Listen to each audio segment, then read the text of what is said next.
ಸನ್ಮಾನ ಮಾಡೋದಕ್ಕೆ ಪರ್ಮಿಷನ್ ತಗೋಬೇಕಂತ ಹೇಳಿದೆ ಸರ್. ಕೂಲಿ ನೀವು ಇಷ್ಟೆಲ್ಲ ಜನರು ಪೊಲೀಸರು ತಗೊಬರೋದು ಏನ್ ಅಗತ್ಯ ಇದೆ? ಯಾಕೆ ತಗೊಬರ್ತೀರಿ?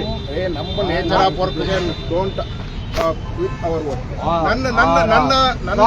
ನನ್ನ ನೀವು ಯಾಕೆ ಡಿಪಾರ್ಟ್ಮೆಂಟ್ ಮಾತಾಡ್ತಾ ಇಲ್ಲೇನ್ರಿ? ನಮ್ಮ ಕೆಲಸ ಜಗಳ ಮಾಡ್ಕೊಳಕ್ ಬಂದಿಲ್ಲ. ಒಂದ್ ನಿಮಿಷ ಸಮಾಧಾನ ಮಾತಾಡಿ. ನಿಮ್ಮನ್ನ ಯಾಕೆ ಬಂದಿದ್ದೀವಿ ಅಂತ ಕೇಳಿದ್ವಾ ನಾವು? ನೀವು ಯಾಕೆ ನಿಂತಿದ್ದೀರಿ ಅಂತ ಒಂದ್ ನಿಮಿಷ ನೀವು ಕೇಳಿದ್ವಾ? ಹಂಗೆ ನಮ್ಮನ್ನ ಕೇಳುವಂತ ಪ್ರಮೇಯ ನಿಮ್ಗೆ ಬೇಡ. ನಮ್ ಕೆಲಸ ನಾವು ಮಾಡ್ತೀವಿ ನೋಡ್ರಿ. ನಾವು ಸರ್ಕಾರಿ ಸೇವಕರು. ಮಾತಾಡ್ಲೇಬಾರ್ದಾ? ಯಾರು ಹೇಳಿದ್ದಾರೆ? ಅದನ್ನೇ ನಾನು ಮೈನ್ ಮಾತಾಡ್ತಾ ಇದ್ದೀನಿ. ನೀವು ಪ್ರಶ್ನೆ ಮಾಡಬಾರ್ದು ಅಂದ್ಬಿಟ್ಟು ಕೇಳಿದ್ರು. ಈಗ ಡಿಸಿ ಅವ್ರಿಗೆ ಒಂದ್ ಕಡೆ ನೀವು ಸನ್ಮಾನ ಮಾಡಬಾರ್ದು ಅಂತ ಹೇಳ್ತಾ ಇದ್ದೀರಿ. ನಾನು ನನ್ನ ಹಕ್ಕು ಉಲ್ಲಂಘನೆ ನಾನು ಹೇಳಿಲ್ಲ ಹಂಗಂತ. ಪರ್ಮಿಷನ್ ತಗೊಳ್ಳಿ ಮಾಡಿ. ಪರ್ಮಿಷನ್ ತಗೊಳ್ಳಿ ಮಾಡಿ. ಬ್ಯಾನರ್ ಕಿತ್ಕೊಂಡಿದ್ರಿ. ಹೌದು, ಅದಕ್ಕೆ ಪರ್ಮಿಷನ್ ತಗೊಳ್ಳಿ ಮಾಡಿ. ನಾವು ಪ್ರತಿಭಟನೆ ಮಾಡ್ತಾ ಇಲ್ಲ ಪರ್ಮಿಷನ್ ತಗೊಳ್ಳೋದಕ್ಕೆ. ಏನೇ ಮಾಡ್ಲಿಕ್ಕೂ ಸರ್ಕಾರಿ. ಆಮೇಲೆ ನಾನು ನಿಮ್ ಪೊಲೀಸ್ ಅಧಿಕಾರಿಗೆ ಅವೆಲ್ಲ ಹೇಳಕ್ ಕೊಟ್ಟಿದ್ದು, ನೀವು ಇಷ್ಟೆಲ್ಲ ಜನರು ಶ್ರಮವನ್ನ ಮತ್ತೆ ಏನು ಸಂಪನ್ಮೂಲವನ್ನ ವ್ಯರ್ಥ ಮಾಡ್ತಾ ಇದ್ರಿ ಅನ್ನೋದನ್ನ ನಾನು ಹೇಳೋದಕ್ಕೆ ಬಂದೆ. ನನ್ನ ಹಕ್ಕು.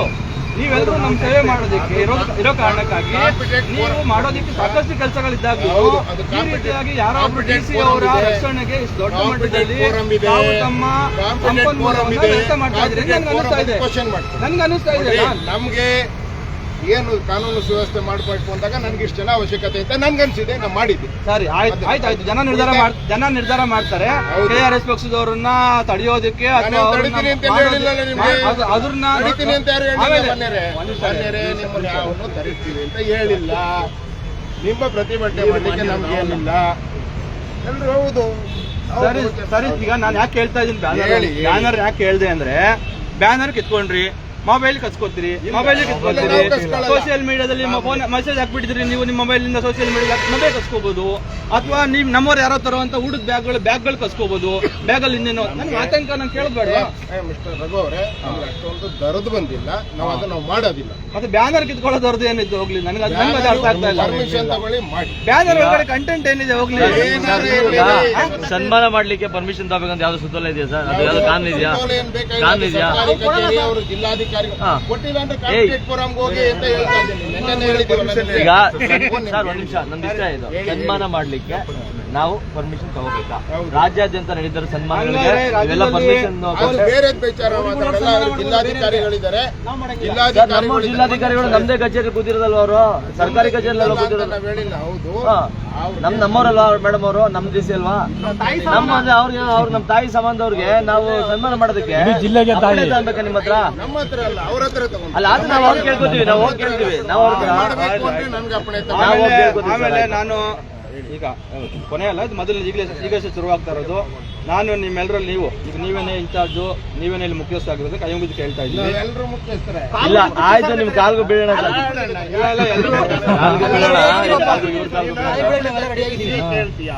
ನಮ್ಮ ಕಬ್ಬಿಣದ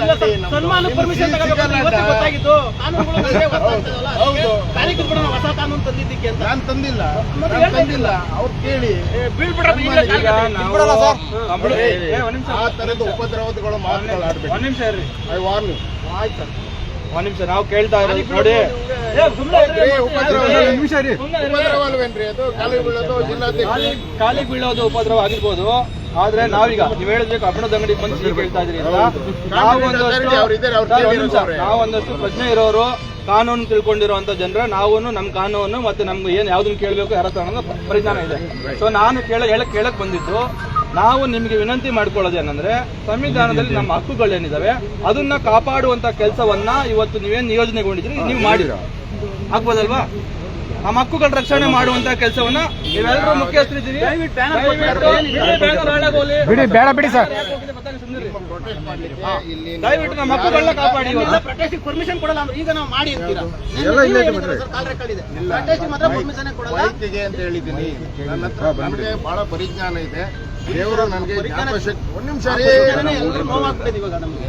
ಪರಿಜ್ಞಾನದಿಂದ ನಿಮಗ್ ನೋವಾಗಿದ್ರೆ ಆಯ್ತು, ನೀವು ಅಷ್ಟೇ ನಮ್ದೇನು ಹಕ್ಕುಗಳಿದೆ ದಯವಿಟ್ಟು ಅದನ್ನ ರಕ್ಷಣೆ ಮಾಡುವಂತ ಕೆಲಸ ಮಾಡಿ.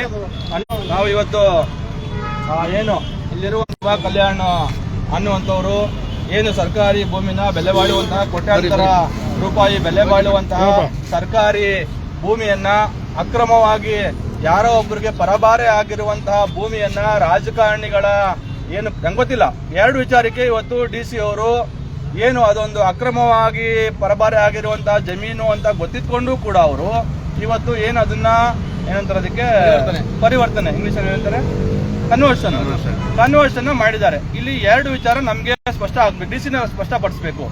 ಒಂದು DC ಅವರಿಗೆ, ಆಮೇಲೆ ಯಾರು ಇವತ್ತು ಕನ್ವರ್ಷನ್ ಮಾಡ್ಕೊಂಡಿದ್ದಾರೆ ಅವರು ಬಹಳ ಪ್ರಭಾವಿ ವ್ಯಕ್ತಿ. ಕಾಂಗ್ರೆಸ್ ಸರ್ಕಾರದ MLA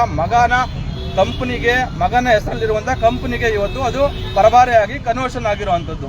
ಸೊ DC ಅವರಿಗೆ 2 ಸಮಸ್ಯೆ ಆಗಿರ್ಬೋದು ಇಲ್ಲಿ. ಒಂದು, DC ಅವರು ಅಮೇಧ್ಯ ತಿಂದಿ ಕಕ್ಕ ತಿಂದಿ ಏನು ಆ ಭ್ರಷ್ಟರು ನೀಚರು ಇವತ್ತು ಸರ್ಕಾರಿ ಭೂಮಿಯನ್ನ ಒಡೆಯೋದಕ್ಕೆ ಲಪ್ಟಾಯಿಸೋದಕ್ಕೆ ಒಂದಷ್ಟು ವ್ಯವಸ್ಥಿತವಾಗಿ ಕೆಲಸ ಮಾಡ್ತಿದ್ದಾರೆ. ಆ ತರ ಜನರು ಕೊಡುವಂತಹ ಕಕ್ಕಸ್ಸಲ್ಲಿ ಎಜ್ಜಿರುವಂತಹ ಬಿಸ್ಕೆಟ್ ಅನ್ನ ತಿಂದು DC ಅವರು ಈ ಕೆಲಸವನ್ನ ಮಾಡಿರ್ಬೋದು. ಅಥವಾ ಇನ್ನೊಂದು, DC ಅವರು ಅವರೇ ಹೇಳುವಾಗೆ ಅವರು ಅಮಾಯಕರು, ಅವರು ತಪ್ಪು ಮಾಡಿಲ್ಲ, ಅವರ ಸಿಗ್ನೇಚರ್ ಅನ್ನು ಕೂಡ ಫೋರ್ಜರಿ ಮಾಡಿ ಯಾರೋ ಒಬ್ರು ಈ ಕೆಲಸವನ್ನ ಮಾಡಿದ್ದಾರೆ ಅಂತ ಆದ್ರೆ ಆ ತರಕ್ಕೂ ಆಗಿರ್ಬೋದು. ಅಥವಾ DC ಅವ್ರಿಗೆ ಗನ್ ಪಾಯಿಂಟ್ ಅಲ್ಲಿ ಕೆಲಸ ಮಾಡಿಸ್ಕೊಂಡು ಅವ್ರಿಗೆ ಅವ್ರ ಕೈಯಿಂದ ಏನು ಆ ಕೆಲಸವನ್ನ ಮಾಡಿಸಿರುವಂತ ಸಾಧ್ಯತೆಗಳು ಇದಾವೆ.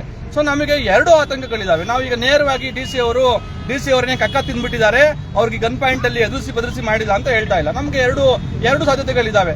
ಸೊ ಹಾಗಾಗಿ ಮತ್ತೆ ಈ ಪ್ರಕರಣವನ್ನ ಖುದ್ದು ಮಂತ್ರಿಗಳು ಯಾರಿದ್ದಾರೆ, ರೆವಿನ್ಯೂ ಮಂತ್ರಿಗಳು ಅವರೇ ಹೇಳಿದ್ದಾರೆ, ಹೌದು ಇದು ಮೇಲ್ನೋಟಕ್ಕೆ ಈ ರೀತಿಯಾಗಿ ನಡೆದಿರುವಂತದ್ದು ಕಾಣ್ತಾ ಇದೆ, ಸರ್ಕಾರಿ ಭೂಮಿಯನ್ನ ಕಳ್ತನ ಮಾಡಿರೋದು, ಅಕ್ರಮವಾಗಿ ಪರಭಾರೆ ಮಾಡಿರೋದು, ನಕಲಿ ಡಾಕ್ಯುಮೆಂಟ್ ನ ಸೃಷ್ಟಿ ಮಾಡಿರೋದು, ಇವೆಲ್ಲವೂ ಕೂಡ ಗೊತ್ತಾಗಿದೆ. ಹಾಗಾಗಿ ನಾವು ಈಗ ಅವ್ರ ಮೇಲೆ ತನಿಖೆಯನ್ನ ಪ್ರಾರಂಭಿಸಿದೀವಿ. ಡಿಪಾರ್ಟ್ಮೆಂಟಲ್ ತನಿಖೆ ಆದ ನಂತರ ನಮಗೆ ಏನು ಅಂತ ಗೊತ್ತಾಗುತ್ತೆ ಅನ್ನುವಂತ ಮಾತನ್ನ ಹೇಳ್ತಾ ಇದ್ದಾರೆ. ಈಗ ಇಂಥ ಸಂದರ್ಭದಲ್ಲಿ ಈ ರೀತಿಯಾಗಿ ತಮ್ಮ ಊರಲ್ಲಿ ಯಾರಾದ್ರೂ ಸತ್ರೆ ಅವರನ್ನ ಮುಚ್ಚೋದಕ್ಕೆ ಬೇಕಾಗಿರುವಂತಹ ತುಂಡು ಸತ್ತ ಊರುಗಳಲ್ಲಿ ಜನ ಪ್ರತಿಭಟನೆ ಮಾಡ್ತಾ ಇದ್ದಾರೆ. ಇಂಥ ಸಂದರ್ಭದಲ್ಲಿ ಇಡೀ ಜಿಲ್ಲೆಯ ಸರ್ಕಾರಿ ಭೂಮಿಯನ್ನ ಕಾಯಬೇಕಾಗಿರ್ತಕ್ಕಂಥ, ರಕ್ಷಣೆ ಕಾಪಾಡಬೇಕಾಗಿರುವಂತ ಜನರೇ ಇವತ್ತು ಈ ರೀತಿಯಾಗಿ ಸರ್ಕಾರಿ ಭೂಮಿಯನ್ನ ಯಾರಿಗೋ ಕಳ್ಳರಿಗೆ, ಮೋಸಗಾರರಿಗೆ, ಲೂಟಿಗೋರರಿಗೆ ಮಾರೋದು ಅಂತ ಅಂದ್ರೆ ಇದನ್ನ ಯಾವ ರೀತಿಯಾಗಿ ನಾವು ಗಮನಿಸಬೇಕು. ಮತ್ತೆ ನಮಗೆ ಸಾಮಾನ್ಯ ಜನರಿಗೆ ಈ ರೀತಿಯಾಗಿ ನಮ್ಮನ್ನ ಕಾಯಕ್ಕೆ ಇಟ್ಕೊಂಡಿರುವಂತವ್ರನ್ನೇ ಈ ರೀತಿಯಾಗಿ ನಮ್ಮನ್ನ ಸುಲ್ಗೆ ಮಾಡೋದಕ್ಕೆ ನಿಂತಾಗ ನಮ್ಗೆ ಆತಂಕ ಆಗಲ್ವಾ, ನಮಗೆ ಭಯ ಆಗಲ್ವಾ, ನಮಗೆ ಇವರು ಯಾವ ರೀತಿಯಾಗಿ ನ್ಯಾಯ ಕೊಡಿಸ್ತಾರೆ? ಮತ್ತೆ ಇಷ್ಟೆಲ್ಲ ಆರೋಪ ಇರುವಂತಹ ಶುಭಾ ಕಲ್ಯಾಣ್ ಅವರು ಮುಂದಿನ ದಿನಗಳಲ್ಲಿ ಈ ಜಿಲ್ಲೆನಲ್ಲಿ ಜಿಲ್ಲಾಧಿಕಾರಿ, ಮುಂದಿನ ದಿನ ಅಲ್ಲ ಸದ್ಯಕ್ಕೆ ಇಲ್ಲಿ ಜಿಲ್ಲಾಧಿಕಾರಿಯಾಗಿ ಇಷ್ಟೆಲ್ಲ ಆರೋಪಗಳಿದ್ದಾಗಲೂ ಮುಂದುವರಿತಾ ಇರುವಂತಹ ಶುಭಾ ಕಲ್ಯಾಣ್ ಅವರು ಇನ್ನ ಎಷ್ಟೆಲ್ಲ ಅನಾಹುತಗಳನ್ನ ಮಾಡಬಹುದು. ನಾನಾಗ್ಲೇ ಹೇಳ್ದಂಗೆ ಇವರಿಗೆ ತಮ್ಮ ಈ ಸಿಗ್ನೇಚರ್ ಅನ್ನ ಏನು ಭದ್ರವಾಗಿ ಕಾಪಾಡುವಂತ ಸೆಕ್ಯೂರಿಟಿ ಇಲ್ಲ ಅಂತ ಅಂದ್ರೆ ಅದು ಅವರ ಅದಕ್ಷತೆಯನ್ನ ತೋರಿಸುತ್ತೆ, ಅಸಮರ್ಥತೆಯನ್ನ ತೋರಿಸುತ್ತೆ. ಕನಿಷ್ಠ ನೀವು ಸರ್ಕಾರದವರು ಇವತ್ತು ಗಮನಿಸಬೇಕಾಗಿರೋದು DC ಶುಭ ಕಲ್ಯಾಣ್ ಅವರು ತಪ್ಪು ಮಾಡಿಲ್ಲ ಅಂತ ಅಂದ್ರೂ ಇಡೀ ಪ್ರಕರಣದಲ್ಲಿ ಅವರ ಅದಕ್ಷತೆ ಮತ್ತು ಅಸಮರ್ಥತೆ ಎದ್ದು ಕಾಣ್ತಾ ಇದೆ.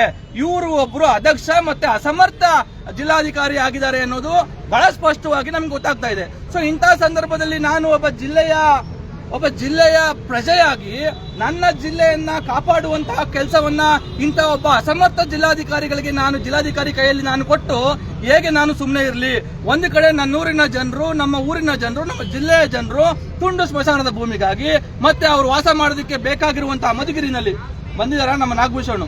ಮಧುಗಿರಿನಲ್ಲಿ ವರ್ಷಗಳ ಕಾಲ 100 ದಿನಗಳ ಕಾಲ ಅವ್ರಿಗೆ ಮನೆ ಇಲ್ಲ ಅಂತ ಹೇಳಿ ನಿರ್ಗತಿಕರಿಗೆ ಎಲ್ಲೋ ಒಂದ್ ಕಡೆ ಗೂಡಲ್ಲಿ